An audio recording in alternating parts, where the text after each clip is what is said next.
Some of the international reaction. Tell us what you've been hearing. In practical terms, what does that mean? Next, we have to step back and let's just remind ourselves this is all part of the same story. Piece the story together with Ros Atkins. Outside Source on BBC World News.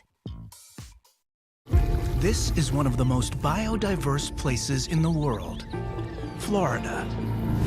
But powerful forces are threatening the state's wild creatures and iconic landscapes. If Florida lost the reef tract completely, it's likely that we would see a place like Florida Keys completely washed away. The war that we're fighting is bigger than the battle that we're winning. Can Florida continue to weather the growing storm?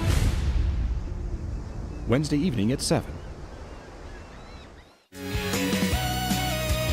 You get a supermoon and you get a supermoon. That's right, Star Trekkers. We got multiple supermoons coming at you on June 14th and July 13th. What's a supermoon? I'm glad you asked. Luna will look as much as 14% larger and about 30% brighter for both full moons. Why? Perigee syzygy. No, I didn't sneeze. That's the scientific term for supermoon. It's one of my favorites. Perigee syzygy. Try saying it. It's great.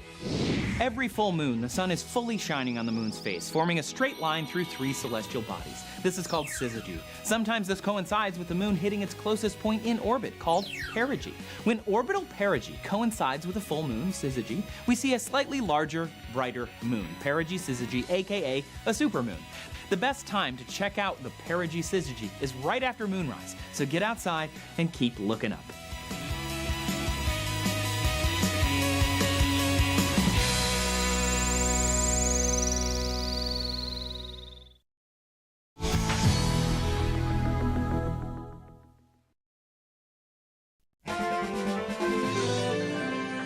These icebergs are amazing. Journey to the icy ends of the Earth, It just looks like Mars. where the secrets of the past We're on a beach. We're on a beach 3 million years ago. hold the clues to our future. This place is so amazing. This is the stuff that gives us a glimpse into a past warmer world. Humans are geology.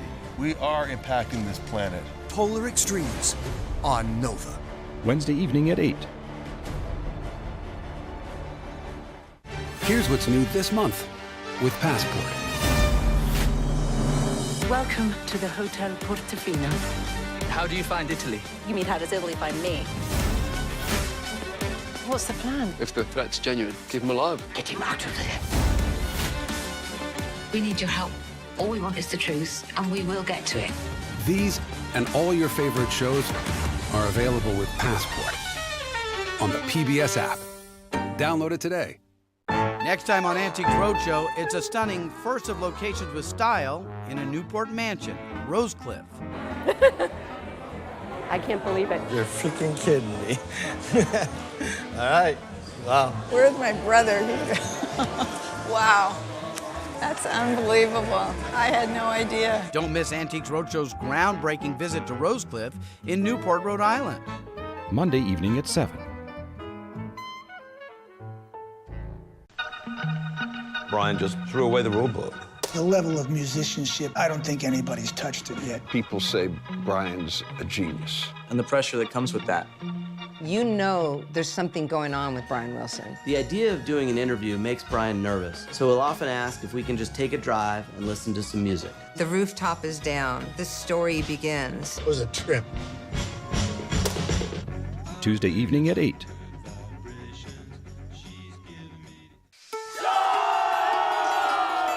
And you just go straight, go up a steep hill, and get out on top. That set is heavy and it takes 2.5 hours to set up and an hour and a half to break down. Good evening, Big Timber. Good evening, Heron. Good evening, Redline. The game's afoot. Follow your spirit. And upon this charge, cry God for Harry! It's amazing to me what Shakespeare can do to appeal to a farm ranch community. It exposes people here to something completely different than they would see otherwise. Everyone that we talk to, he just thinks the world of us. It makes it worth everything that you have to deal with. This is the best job I've ever had. Might be the best job I'll ever have.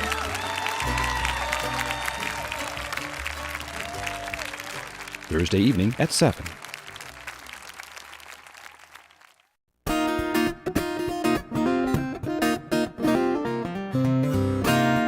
Programming on Montana PBS is made possible in part by viewers like you. And by the Montana Nursery and Landscape Association, a trade association of horticulture professionals who can assist with yard, gardening, and outdoor space questions. Members in your area can be found at plantingmontana.com. And by the Montana Farmers Union, a grassroots organization working for family farmers, ranchers, and rural communities. Online at montanafarmersunion.com.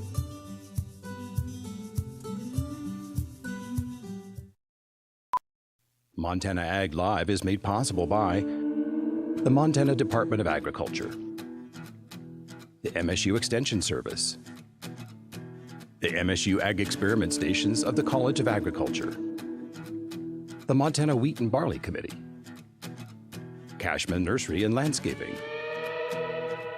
the Northern Pulse Growers Association, and the Gallatin Gardeners Club.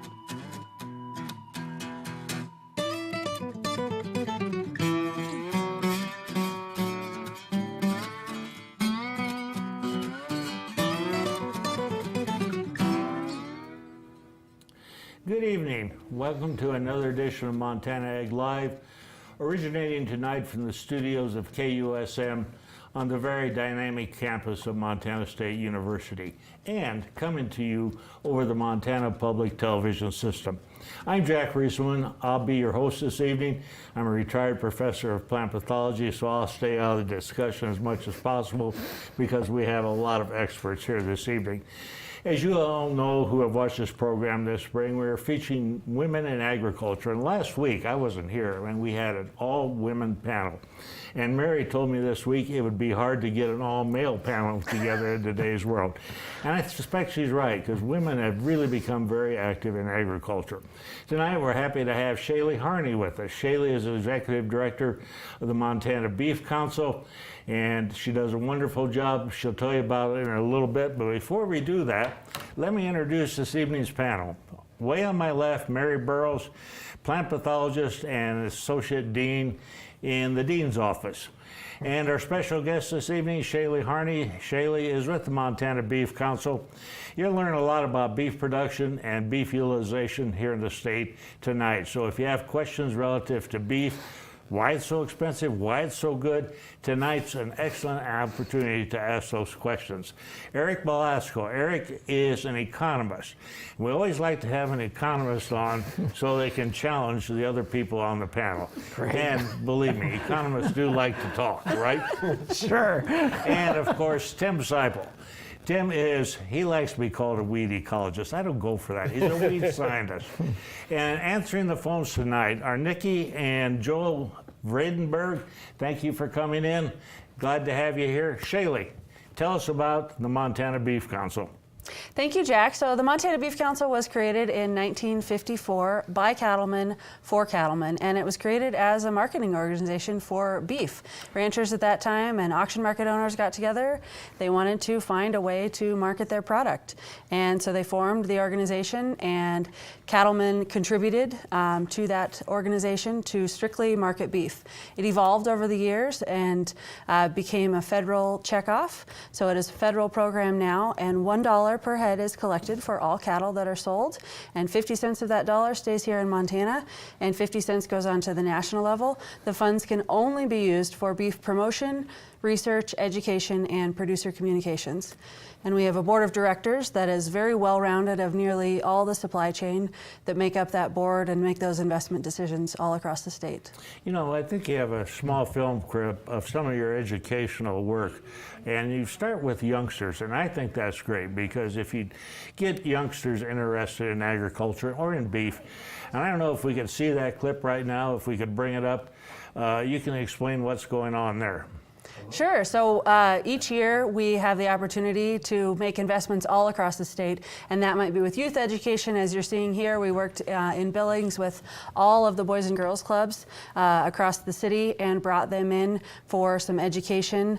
And really that education extends wherever, at any age level that we can get. So what it might be nutrition information or how beef is produced, understanding sustainability, and then just, you know, what is good for you value and what makes up a beef carcass and what that looks like. So that education could be the different cuts that come in a half a beef. So we put together videos to help understand that, or just general beef education to understand cattle production or beef production.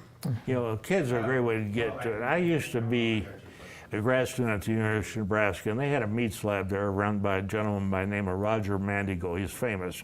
Actually, he created some of the chicken nuggets. And I always liked to be at the taste test when they served steak. I wasn't so much for the processed meat, but I was always in line for when they had the steak taste test, and that was a lot of fun. I like beef, there's no doubt about it. And on that note, a question from Custer, and I'll throw this one toward Eric. They want to know what the outlook is for the cattle market. And everything's up right now, and Shayla, you can jump in too. So have at it. Well, yeah, so some things are up. It's kind of a mixed bag right now because prices are good.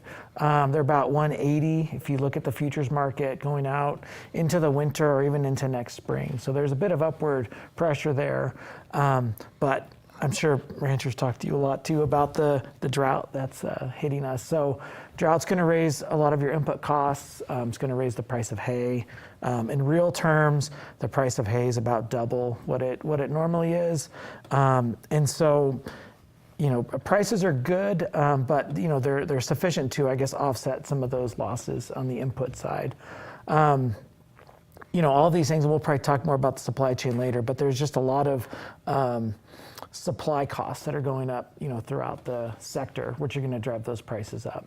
I believe that. And there's another question that came in here, and this came from Missoula, and I'll address these two to both of you. This person would like to know why beef is so much more expensive than pork, where in reality the carcass differences are not that great price-wise. Is there an answer for that? Good question. You want to start with some numbers? Okay. Well, I mean, so comparing the two, I mean, so I was talking about the cow-calf sector and how you have a drought that's driving up some of those prices. Ranchers, the cost of production's gone up, but it's really the cost throughout the supply chain. So it's cow-calf sector sees those higher price, fertilizer. We were talking about labor earlier. Labor has also gone up. But then you go to the feedlot, you know, we're sending a lot of our cows to, and then you have corn prices are really high right now, which are going to drive up that price. And so what that's done is it's kind of sped animals through the supply chain a bit more. But then even when they leave the feedlot, you know, you're talking transportation, high fuel costs, high labor costs, all those things are up as well. And so, you know, all those things are going to drive up the retail price of beef. Now, I guess comparing it to pork, on the pork side, you do have a lot of vertical integration, which you don't have in the beef sector, which might cause a bit of that distinction. But I would say the biggest, you know, motivator is really the drought that is going to have an impact on the sort of near-term price for beef. Shayla, you want to add anything? Well, I think they mentioned poultry as well, but just difference in volume and the lifespan of creating that calf all the way through to finish versus in the poultry or even the pork sector as well, and volume of, you know, the babies that you might get per animal as well, but just a very increased input costs as well. But we are seeing very strong demand on the consumer side still. Consumers that are still willing to pay for that product. And at Montana Beef Council, we have a lot of resources available for steak swaps, if you will, or ways to slice and save using different roasts and creating them different ways, or shredded beef 4 ways, for example. So you can extend the recipe or extend the product a little bit further to still be able to enjoy beef and incorporate that into your meals in different ways. Yeah, well, just to add to that too, because I think I didn't mention the demand side, but that's been kind of one of the surprises in the last couple of years is higher demand for beef products, which, you know, I think given everything we've seen, you know, with the drought and just high prices, we'd expect the price to go up. But then when you have consumers demanding more of that product as well, like both of those things are going to, you know, doubly drive that price up. Okay. Tim, I have a quick question for you. This person has had a lot of problems with kochia in their spring wheat, and they would like to know what you consider to be the best product to control kochia. That's a really good question. So kochia can be a really difficult weed to control. It's becoming more resistant. It's evolving more herbicide resistance in Montana. So there's a number of different price points out there for different molecules that you have to use to manage kochia and spring wheat. So there's some product lines, Wide Match. There's something called Kochivore that's out there, is another one that does really good. Usually these herbicide molecules are mixes of at least 3 active ingredients at one time. Okay. And it kind of depends on the price that you really want to pay. But yeah, Wide Match, Husky, both available in crop, and then Kochivore is another one. Okay, thank you. Mary from Fort Benton, this person has a relatively new variety of wheat, Bobcat, and it has some spots on it. Is that tan spot they'd like to know, or is it something else? So that variety in particular does have some physiological spotting. Growers might remember CDC Falcon. The way you could recognize CDC Falcon is it looked like it always had tan spot.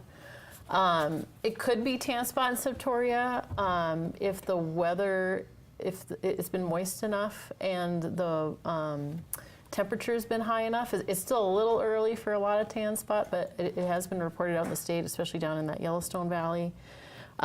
So if you're going to think about spraying a fungicide, you want to look at what your anticipated yield is, what the cost of an application is, what the cost of the product is, whether you can get the product. Yeah. And I think disease risk, since we've had 3 years of drought, is fairly low in most wheat fields. So I would agree. Yeah. Okay. Shaylee from Manhattan, and I probably know who sent this question in. They want to know what your favorite beef recipe is. Oh boy, my favorite beef recipe. Thank you, beef fans out there.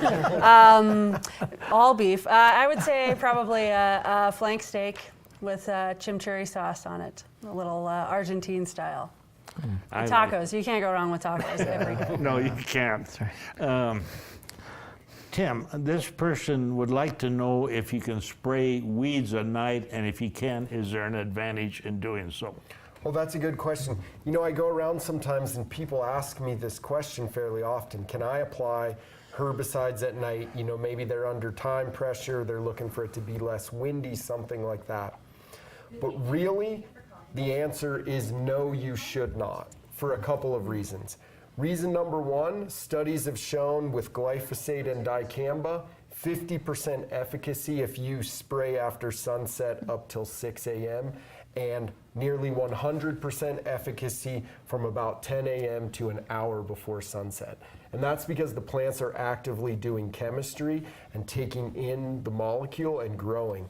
The second reason we don't want to spray herbicide is at night, especially in Montana. If you have a no-wind situation or a light wind situation, is those conditions can really set you up to cause herbicide spray drift. And that can end up in your neighbor's fields, other places, and cause serious damage. So no, it's not a good idea. Okay, thank you. Great answer. This one I'm curious about. From Bigford, for Shaylee. This person says, my wife and I enjoy sweetbreads. And by the way, I really do too. And that might be one of my favorite meals. You don't see them on the market anymore, and they're wondering why is that? I would say consumer demand is probably the biggest reason, as with a lot of our more variety meats, and just depends on the market. We don't see a lot of veal, for instance, in Montana. There just isn't really the consumer demand for it. Doesn't mean you can't get some of those products, and especially I would reach out to a local processor, visit montanameatprocessors.org to find out some processors in your area, but there are processors all over the state that might be able to help provide some of those locally, but demand for the individual item, whatever it might be, would probably change that. I used to see those in restaurants quite often, and this person's right. You just don't see sweetbreads on the menu anymore. And if people have never tried them, they are really, really good. I thought veal was the calf that kept jumping over the fence. You know, beef tongue is absolutely delicious too. When I was a kid, we ate beef tongue. And I was up on the Blackfoot Nation. We had some great beef tongue recently. Pickled? No, just boiled. Boiled, okay. Yep. I've had it pickled. The texture is a little different, but I agree with you. It does taste great. Yeah. Okay, back. Hey, I'm getting hungry. For Eric, this call is curious. How much has the increase in diesel prices affected the cost of custom farming rates? You have any thought on that? Custom farming rates. Yeah. So, yeah, I mean, the price of diesel, the price of fuel, it's going to be an input into any kind of custom operation where you're heavily reliant on those inputs. I don't have exact figures for you, but it's certainly going to raise the cost. The question is, can they pass that on to whoever they're working for? Can they pass those on to the farmers or not? I'm sure, if you're getting your wheat custom combine, it's going to be more expensive this year than it was last year. I mean, I would guess that's their largest input cost, and you take your largest input cost and raise that, it's probably going to be pretty big. Okay. Mary, I hate to bring this up because you promised us this would be a good raspberry year. And I believed you. But looking at the raspberries, they don't look great. Do you want to explain what's going on here? Well, I feel like my raspberries have become a running joke on the show. So these are my raspberries. You'll notice that the tips at the edge are pretty bare. And I live south of town, up at a higher elevation. I think maybe they just didn't have enough water through the winter, got some winter kill on the tips. But I wasn't sure if it was that or the deer that bedded down in my raspberries for a while. So what I did was I just cut the base of the plant and the tip. And you can see the clear color difference between the base is very green and alive. And this is shaved. I just shaved the bark back a little bit. And you can see that the tips are just completely brown. So that's a good way, even on your trees, to tell if there's, you got some fireblade or something where the tissue is dead. It's just peel back the bark a little, look over whether it's green or brown. So your projections for next year's raspberry crop? It's going to be fantastic. Okay. and I do have like 240 feet of raspberries, so I have plenty of raspberries, but it's just less to pick. Are you going to thin them? I do, yeah. Okay. I got about 3 rows. How do you thin your raspberries? Well, last year I just cut them all down because they're all dead. I like to keep them on about 2 foot spacing, and there's about a foot between each row, more or less. And then just let things fill in over time if there's some gaps. Okay. Interesting question, and I had never thought about this, but this person from Facebook said, if I bought a calf today, what would it be worth in 2 years? And if we knew the answer to that, we'd really be good. Eric, you said the answer to this, right? Oh, here's my crystal ball. Well, let's see, if you buy a calf right now, and calf prices are probably approaching $200 for a 400-pound calf. Yeah, easily. You fatten that up and you market it at 1,200 pounds. How long does that take? Well, I mean, so in terms of the value, I guess there's 2 things to think about. One is, you've got to have a good feed source to feed that animal, at least if you're going to keep them in Montana. We've seen some signs that there's going to be a bit more grass in certain areas of Montana this year. So that's promising for the production side. On the price side, it does seem like, at least on the futures market, that the prices seem to kind of maintain that upside. So you're not going to be losing too much. The gap between, as they get older, obviously the price is going to go down. That gap hasn't decreased by that much in the last year. So there's still a solid demand, especially right now. Last year we saw a lot more slaughter than we typically see as these animals were moved through the feedlots faster because of high corn prices. And so there is a bit of a gap, and so there's that pressure on the feeder cattle market relative to the live cattle market. So I'm not saying you'll make money on that calf, but it tastes good. You could. Yeah. Are beef cattle numbers up in the state? I know they went down for the last couple of years. I've been told they have. Are they trending upwards again? This is actually probably the biggest drop that we've seen in a number of years. We're at just under 1.3 million as of January 1 for beef cattle in the state. In Montana Beef Council records, this past year was probably the most severe decline or sell-off, I should say, so increase in sales that we've seen in a number of years that we have records for.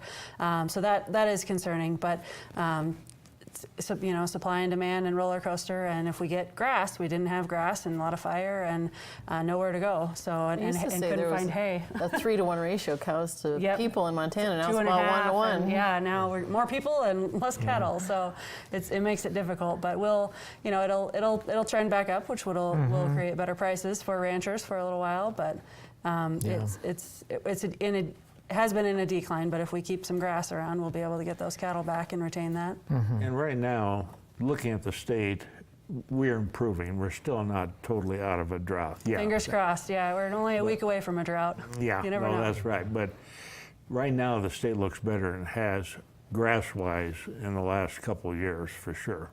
And hopefully that will start trending the cattle numbers back up again. On that note, tell me about grass-fed beef. Is there a lot of that marketed in the state of Montana? It's certainly easy to find. You can find it, anywhere that you look. It's definitely around. Yeah, so availability is definitely there.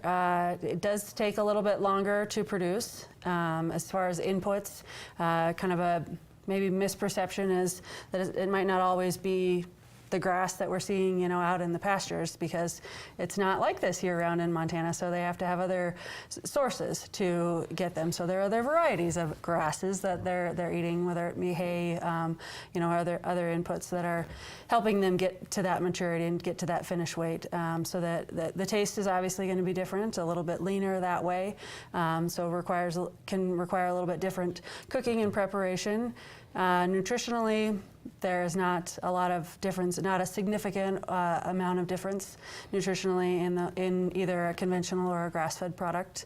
So you're still getting a great source of protein and 10 essential nutrients, whether you have conventional or grass-fed or organic. Is any of the grass-fed beef that's available in stores, and you see it here, and especially in the specialty markets, is any of that processed in the state of Montana, or is it all shipped out and then brought back? It's really all over the board. There's both, certainly. I mean, we are a very cattle-heavy state, so in general, a lot of our product does ship out of the state and is fed somewhere else and then brought back in boxes and cases, just because that's the dynamic of we don't have a lot of large-scale processing facilities here in the state. But just, looking and sourcing that product, especially if you're buying from a local processor, then they're going to be able to tell you at your local butcher shop. Daniel's Meats here in town, for instance, is going to be able to tell you that, versus, if you're just reading the label and understanding where your product, how it was produced and who processed it, and if it's grass-fed or organic or whatever you might be looking for, you can find that. Okay. Tim, pigweed in gardens. Start pulling it. It germinated in my yard. Actually, yeah, I looked in my garden the other day. We've had these nice sets of rains, and you can see the pigweed is really starting to germinate. I took I could just see it. It was about not even an inch tall, and I took the scuttle hoe or a stirrup hoe to mine, and hopefully I wiped those out pretty good, and I'm sure I'll have to chase up a few more flushes.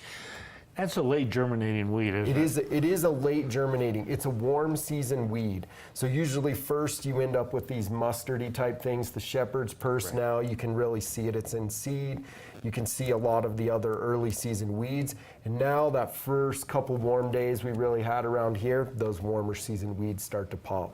So it's good to get to them right now when they're small and they're easy, because pulling them out later is going to be tougher. Yeah, that's true, and they're not an easy one to pull.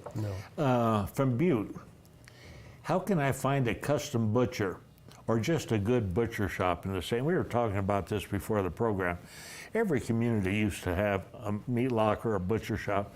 That's not available anymore. Any suggestions where people, if you had a calf that you wanted to butcher, how do you get that done in the state anymore? Sure. Nobody wants to answer my questions.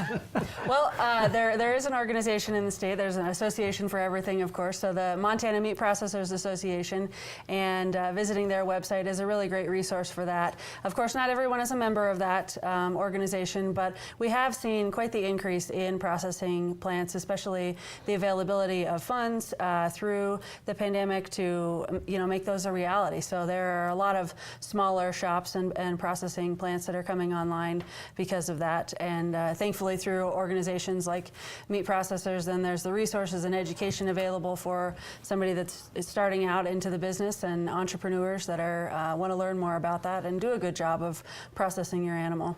Yeah, well, and Jack, so you mentioned that you used to be able to see a lot more butchers, and that was certainly the case. And like the beef industry, like a lot of other agriculture, has seen consolidation at kind of the top end of the supply chain. So as it moves in, you see, you know, really big advantages to these larger processors to, you know, process beef, and like that average cost per head just falls quite dramatically. So, you know, if you're thinking about how do you process, you know, a small volume here in Montana, you've got to make it up maybe on, you know, some kind of a label maybe, or some kind of value added that's going to make up that cost differential.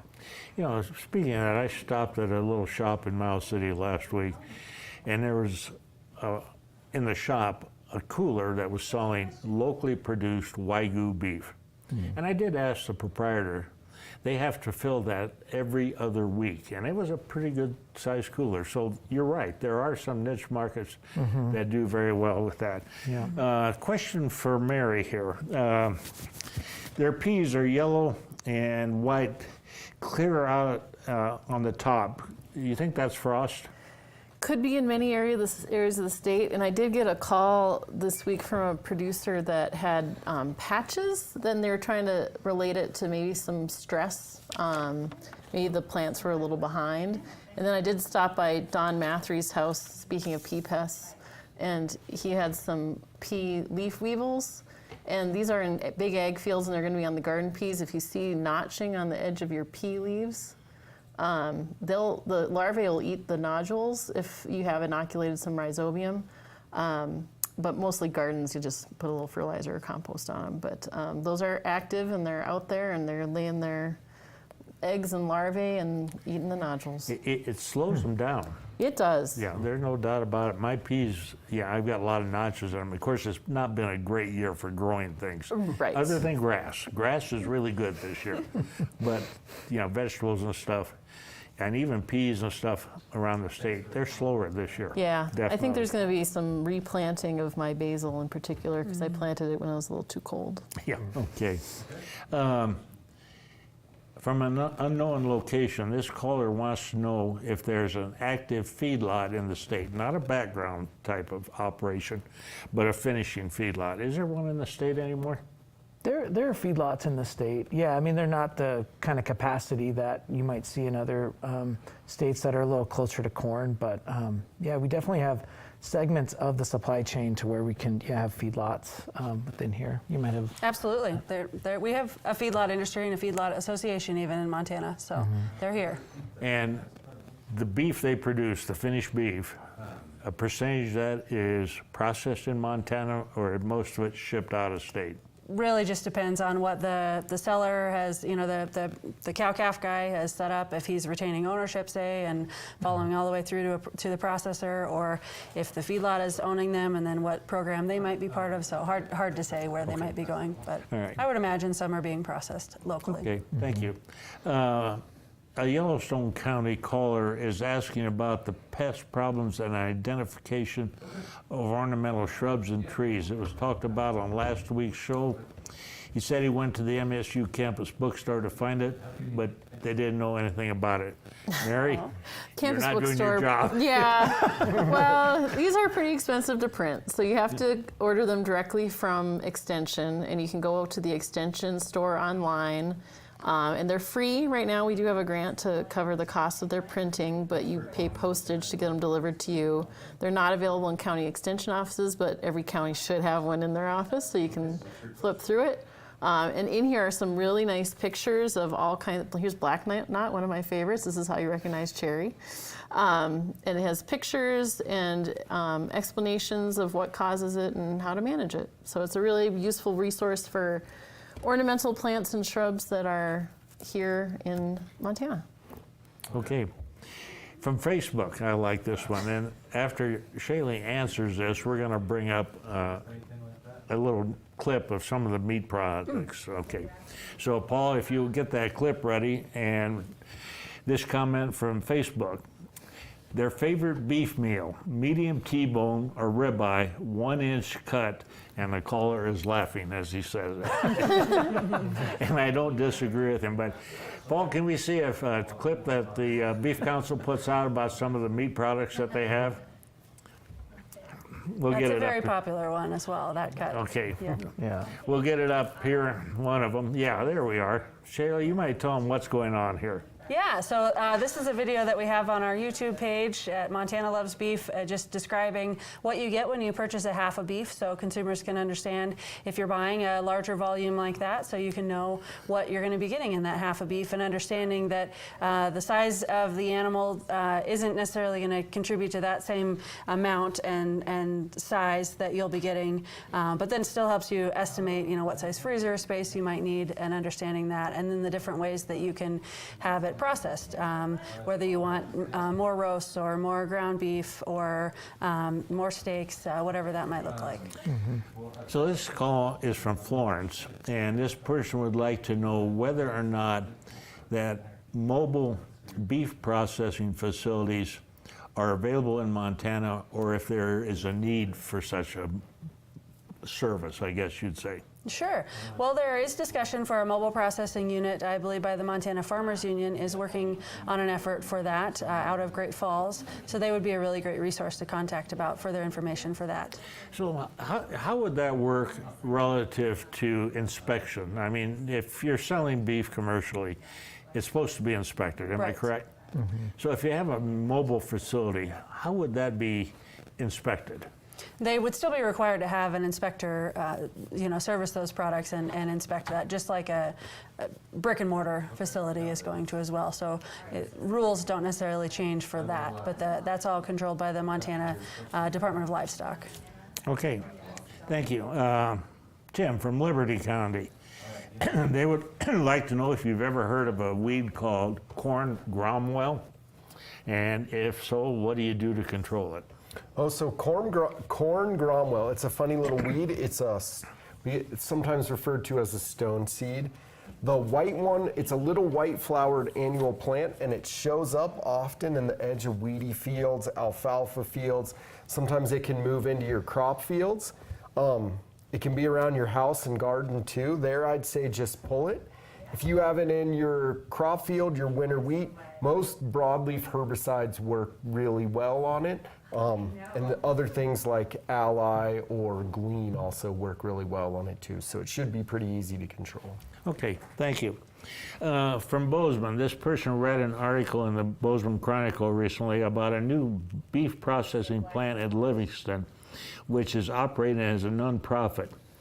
Do you have any information about that? Sure. That's called the Producer Partnership, and it is basically one rancher, but bringing together a lot of other ranchers that are working to end hunger in Montana, and doing that through donating ground beef to food banks and centers like that all across the state. So pretty cool facility that they're building that is, you could consider it a mobile unit, because they have actually used mobile units to create it on their ranch, that processing, and then they will be distributing that all across the state. So Producer Partnership is their website, and you can learn more about that there. Okay, well, thank you. Tim, back to you, white top control. Any thought there? Yeah, white top can be a tough one to control, especially if you're trying to save desirable plants or vegetation that you have in and around there. White top is a really rhizomatous weed. I was just out in Polson, Montana this week, and it's a really big year for white top. Thank you. Thanks for calling. Mostly 2,4-D, broadleaf, group 4 herbicides will probably be what work on white top, but it's going to take out most of your other things, so you have to be really careful in how you use it. Okay, so I haven't been around weeds for a long time since I retired. What's a group 4 herbicide? Oh, a group 4 herbicide is a synthetic auxin herbicide, or the way that it's a whole group of molecules, 2,4-D being one of them, Banville being another one, dicamba being another one. They only affect broadleaf weeds mostly, so plants that have 2 cotyledons that come off when they germinate. And we use them in our lawns to control dandelions, And we use them a lot in our grassy crops, corn, wheat, to control the broadleaf weeds like kochia and all these other things. Okay, that's what it is. That's Thank what you. it is. Okay, now I know. Shaylee, this is a question I have.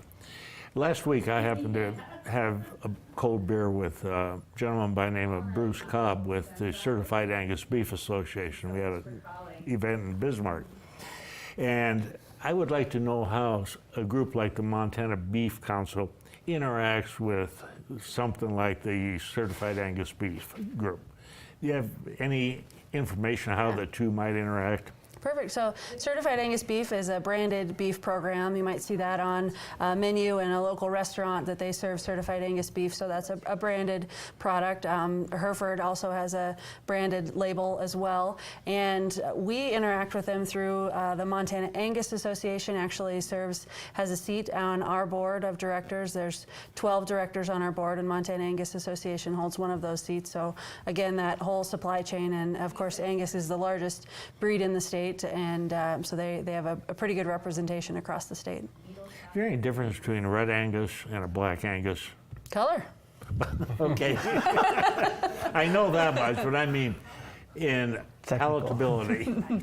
Oh, palatability. Oh, well, we'll take a commercial break and test that and come back to you later. You know, a lot of that's going to, yes, technically there are certainly differences. That all breeds are going to have differences that way.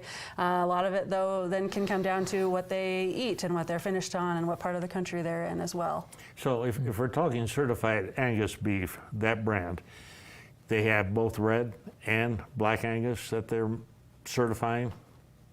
Oh, you stumped me, Chad. That I don't know. I do believe it's all black. Okay. Yeah. I'm curious, but I wasn't sure. But they have certain specifications and certain criteria that you have to meet to be a Certified Angus Beef product. Okay. I do know that.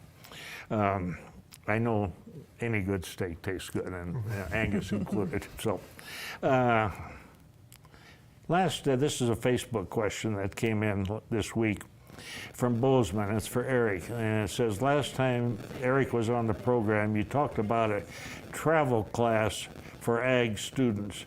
Is there an update on that? You want to explain that a little bit? Oh, there more? was, yeah. So right after graduation, we went out to the Port of Portland, and the intent was to follow the classes. Was originally named Follow the Grain. So we followed the grain from fields in Montana out to the Port of Portland to see it off into the Pacific Ocean. Made some stops along the way. Wheat Montana gave us a nice tour of their facility. And so, yeah, I just saw some different forms of agriculture in Washington. One of the highlights for me was to see the barge system that goes down the Columbia and Snake Rivers down into the port. Yeah, beautiful, and just an interesting production system that I think we're not used to seeing out here. When we circled back around, we went to the AgriBeef processing plant in Eastern Washington, which was great too. We're talking about different branded products, and they have a Wagyu product, and I'm not marketing for them, but they do. I think a lot of plants are going to try to target different consumers with those different types of beef products, and so yeah, it was a great experience for students to, I think, see some things outside the classroom. You've had several of those, and the Ag Econ department has generally been the leader in doing this. What's coming up in the future for trips? Any plans? Yeah, so next year we're hoping to do an international trip where we go into Central Europe and understand a little more of the European Union politics and food issues that are out there, going to Holland and Germany, and so yeah, be a good trip. Seeing a pathologist on that trip? Maybe, yeah. But the feedback is, and I traveled when I was an undergraduate as well, and it was just, I remember the experience of, you learn so much stuff in the classroom, but then when you are able to leave and go and put that into practice and see it firsthand, I think it really is a great experience for our students. Okay, I agree. Absolutely. I've been really impressed with some of the trips that and the students, when they get back, their eyes are like this. Yeah. And that's good. It's a good learning experience. Shaylee, this caller from east of Helena raises beef to sell to friends. He's curious if there are any resources out there for pricing the different cuts of meat. Also curious about small-scale producers environmentally, and I'm not sure what he means by that. But Okay. I will take a stab at it, but I think Eric might have some good USDA resources as well for pricing. But to start, so if you're direct marketing to consumers, some resources that we have are the Montana Beef Directory, which is on our website at montanabeefcouncil.org. There you can list your farm or ranch or business, and then consumers can find you online as we market that as well to share with consumers on whatever types you sell. Then they can contact you directly. So one way that we're able to help with that. Additionally, we have resources like recipe brochures or cut charts to help consumers understand what the different cuts are and then how to prepare them for a good beef eating experience.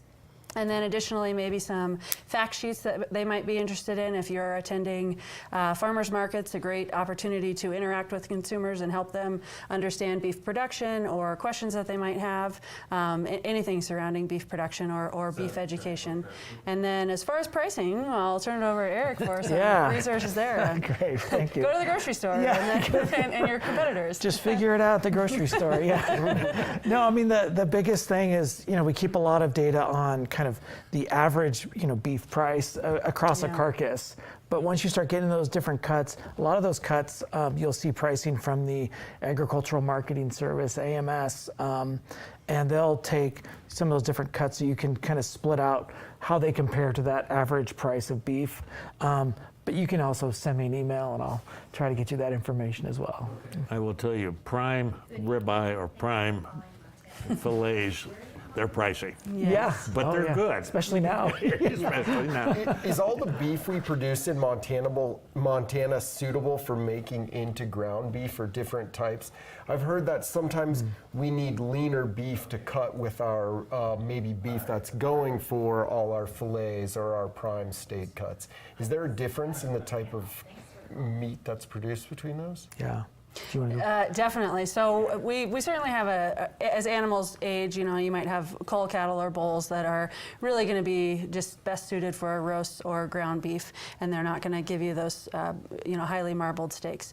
Overall, though, as a country, we do import lean ground beef because we, as the United States, have such a highly evolved feeding process system that creates a very marbled beef end product. So it is highly marbled. So yes, for what our retailers utilize, or food service operators, they need to blend in a little bit of that to change the fat content, the 80-20 or 90-10, getting it to that right volume that they need. So that's primarily the blending that we do.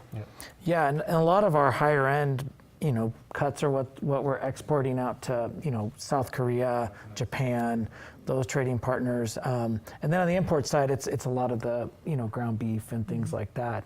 And this year it's been interesting. We've seen a lot from Brazil coming in, which, we've imported from in the past, but, China put a ban on their product. And so what that meant, and also U.S. beef prices are sky high. And so we've seen a lot more of those imports coming in from Brazil on the ground beef side. Okay. Thank you. This is a great question, and it is from Augusta. And he says, at the risk of sounding ornery, which he's not, this caller would like to know who is profiting the most from the current high prices on beef. Have at it, guys. Not you, I'm sorry. All right, I'll take a stab at it. So that's, you see the price of retail beef, and especially, when I talk to rancher groups, they see kind of that margin at the store, and they're like, well, that's not the same margin that I'm seeing. And then there's also all these input costs that come in.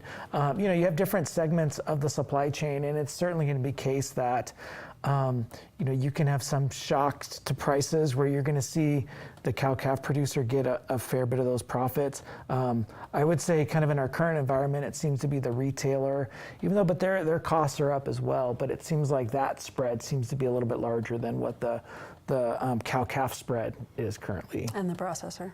Yeah, right. Yeah. Processor to retailer. Right, processor to retailer, yeah. But then rewind to 2014, 2015, and roles were reversed as the cycles go up and down, and you see a really high profit, a higher profit margin that goes to the cow-calf guy. Okay. That's the answer, and I appreciate the call. It was great. Mary, from Bozeman, this caller has a 30-foot Colorado blue spruce. He thinks it has needle cast. What can be done? This is not the time for seasonal needle cast on a blue spruce. No, you'd probably want to get that properly looked at by his county agent or the diagnostic lab to figure out if it's the fungal or if it's the seasonal needle cast. And then I think there are some fungicides pest control operators can apply, but I'm not exactly sure on the timing. You know, there's one other thing, and I would say get it to a diagnostic lab, because I had one Colorado blue spruce that had a tremendous amount of the scale insect on them, and if you get a lot of those, you can get some needle casting from that. Yeah. So and then you want a dormant oil at the right time, and generally just keep your trees healthy. Like give them some water. And Okay, back to Tim. This is a good one because honestly, we're seeing a lot more clover in lawns around the state. This person wants to get rid of his clover in his lawn. How could he do that? Well, you know, I just answered the 2,4-D question. We have the group 4 herbicides I explained to Jack. So generally, you can get an over-the-counter product at the hardware store that you can use to spray on your lawn. Not necessarily a weed and feed, but something that you probably need to spray liquid, and I think that should take care of the clover in your lawn. I'll be honest with you. Clover seems to like 2,4-D. Does. I'm sorry, it really does. But it doesn't like Banville or dicamba. Interesting, yep. So if you're going to really go after it, and if it's in a pasture, Curtail is a wonderful product. Yep, and those are all work, but those aren't necessarily available to the homeowner at the hardware store. So when you head into the aisle at the hardware store, check closely for something that would look at the ingredient and it says, you know, gets the tough weeds in lawns, and that will have the mixture of dicamba, 2,4-D, and likely MCPA or sulfentrazone in there. Okay, now we got that figured out. Let's go to Black Medic, a caller from Bozeman. All right. We're not going to let you off easy this night. They have 2 herbicides. They'd like to know which would work better, Tricopare or a combo with 2,4-D, Banville, and something else. I would say the 2,4-D, Banville, and something else. I don't know what that last. I bet it's supposed to be MCPA. Probably. That's a tough question. Black Medic can be really hard to control sometimes. I would say pull it now. Don't let it go to seed. Those seeds stay there for 20 years is the problem. You're going to come back every year and control new Black Medic plants. But I would say the 2,4-D, dicamba, MCPA or sulfentrazone mixed in there will probably get it pretty well. I think digging them is still as good as anything. If you don't have too many. I've tried to control. If you don't have too many. Or I pull them, but you have to really make sure that you pull them at the very base and get that whole taproot to come out with them. Agreed. Okay, from Hot Springs, and this is an interesting question. Shaylee, what is meant by the term hanging weight of beef? That we could have an example of that if we show that roll that beautiful beef footage. Yeah, Paul, can you that's when after the animal has been slaughtered and harvested and then is hanging up on the rail, they call it. So that's going to be the weight once right there, as you can see, once it's ready to then age and then be further processed into steaks and roasts and whatnot. Is it sold on the marketplace, you know, like the futures market as hanging weight? Is there such a futures market for that?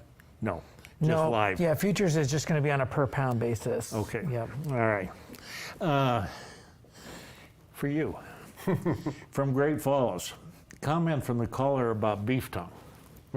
They state that beef tongue is very bland, or fairly bland, but suggest adding white cream sauce with horseradish to taste. Okay. It's very good. Exactly. Delicious. I fully agree. Okay. Only one way to find out, right? I like the texture of beef. I kind of like the bland taste of. I really like the texture of beef tongue after you've opened it and taken it out. And how do you cook it? Boil it? Yeah, boil it, but in sort of a lot of spices, herbs. So Shaylee, where can you buy beef tongue?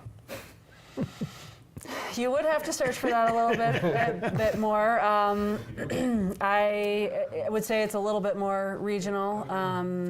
Where did you get your last local? The last time I ate beef tongue was on the Blackfoot Reservation. Yeah, so you might closer call to some of the reservations, the grocery stores there. I believe at the grocery store near in Hardin, I've seen it there, along with some other variety meats. Just again, the consumer demand for it, but also asking your local processor, hey, you have some, because they don't necessarily have a place to go for it, so they're having to ship it out. Okay. Some of the Mexican specialty shops too also have beef tongue. All right, now we know. Yeah. Thank you. From Billings, Facebook question. How does the Beef Council partner with other organizations for the benefit of each organization? Do you have any suggestions or comments on that? We have an annual funding process. Our board of directors hears and reviews project funding requests from anyone, from all organizations, individuals, and we're always looking for more ideas and ways to, again, promote beef or educate about beef or beef research through, our universities as well. So if you are interested or have an idea for that, please contact us. We do that on an annual basis, and those project funding requests are actually due August 1st, so it's a great time to start discussing those ideas and seeing what we can put in front of our board, and then they review those decisions and see if there are those opportunities to see if they match up with our strategic priorities and our mission, and if we have the funds available for it, and then we can make that happen and partner. Okay, thank you. From Anaconda, the caller wants me to know that he used Roundup for lawns after Jane Mangold recommended it, and it worked really well for clover and lawns. And that's not the glyphosate Roundup. That is not. That's the other. That is very confusing. So when you go to the aisle in the hardware store, it says Roundup for lawns. It's 2,4-D, dicamba, and sulfentrazone, which is what we just recommended. So, but it is not Roundup that kills everything, which can be really confusing. Okay, thank you. From Bozeman, Mary, this person has planted his cucurbits, which would be cucumbers, stuff like that, 2 weeks ago, and they haven't come up yet. Any problem there? Well, it could be a number of things. Could be a little cold, and they could have rotted in the ground, so if they want to dig them up a little bit. There are some, I just went shopping yesterday at garden centers, and there are some cucumbers out there. Could they rot? They could rot in the soil for sure. I just dug up. I had no patience either, and I dug up some of my pumpkins the other day, and they were still alive below the ground, but they were just starting to germinate. So there's still hope. Yep, there's still hope. It was, I think it's been, and that was about a week and a half ago. And sometimes you got, you keep those seed packets for a while. And I had some stuff in my box that was 2015, 2016. So, I planted them with hope. They do. Well, you just double the seeding rate, right? I just poured it in the hole, yeah. Okay, from Bozeman, this person likes to cook beef 3 or 4 times a week. And as a consumer, how does the Beef Council help consumers? Thank you for cooking 3 or 4 times a week. Let's make it 5, 6. Happy to see that. So we provide a lot of opportunities for consumers. We are your local resource for all things beef, whether it be beef cuts, types, recipes, cooking preparation, cooking classes, education even on the food service side for our chefs so they can have new ways to menu beef or continue to be profitable in their industry, as well as in the retail side. So any way that we can to help you have an enjoyable beef eating experience, we are here to help you do that. Okay, thank you. From Belgrade, Tim, how do they get rid of cheatgrass? It seems to come back even after spraying Roundup. Yep, well, it's too late for this year. When you look at the cheatgrass now and it has all the heads coming out on it, if you were to apply Roundup again anyway, the cheatgrass seed would become viable before the Roundup would kill it. So really it comes down to try to clean it up as best you can in the fall, I think, after it germinates. You know, if it's germinating on, say, a sunny south slope around your house or something like that with a lot of bare ground, I would say spray it out in the fall, plant some perennial grass seed this fall in there, and hope it competes well against cheatgrass in the spring next year. Thank you. Quick plug on some field days. Wednesday, June 22nd at Moccasin, June 23rd at Havre, and I'll plug the rest of them next week because we'll be back again. And we're running a little low on time. I want to throw one quick question to Haley or Chaley from Helena. What is the Montana Beef Council's take on country of origin? 15 seconds. We don't have one. We are not a policy organization, so contact your local policy organizations. Okay. Is that going to come about eventually, do you think? I don't know.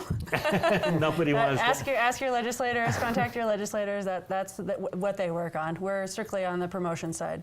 Okay. Eric, this person wants to know wheat price is going to stay high. Yeah, I mean the futures market showed that they're going to be high for a couple years. So they got high initially because of Russia and Ukraine, right. But yeah, there's still upside pressure. I mean they're really high right now, $12, $11, $12. It's great for our state too. It is, yeah. Well, especially with the high fertilizer costs. Absolutely. Yeah. Folks, we're come to the end of the line again. We enjoyed this program.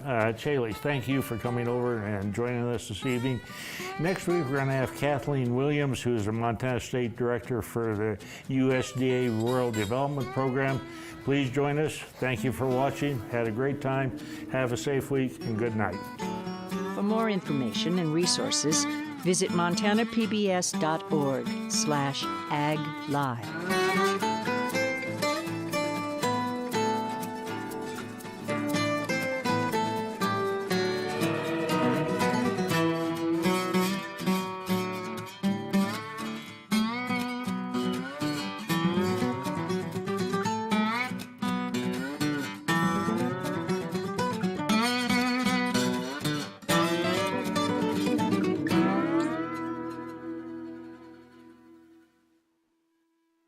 Montana Ag Live is made possible by the Montana Department of Agriculture, the MSU Extension Service, the MSU Ag Experiment Stations of the College of Agriculture, the Montana Wheat and Barley Committee, Cashman Nursery and Landscaping, the Northern Pulse Growers Association, and the Gallatin Gardeners Club.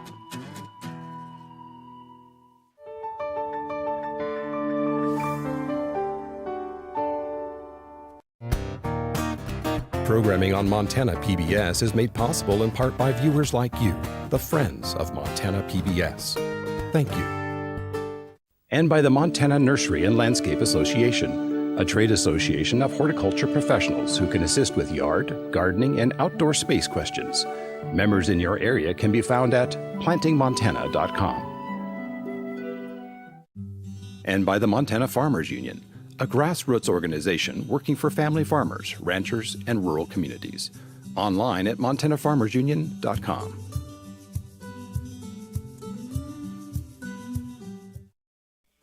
And by the Nature Conservancy, protecting the beautiful lands and waters you love. From your cold, clear rivers to your favorite outdoor getaways, the Nature Conservancy works to keep Montana a place where both nature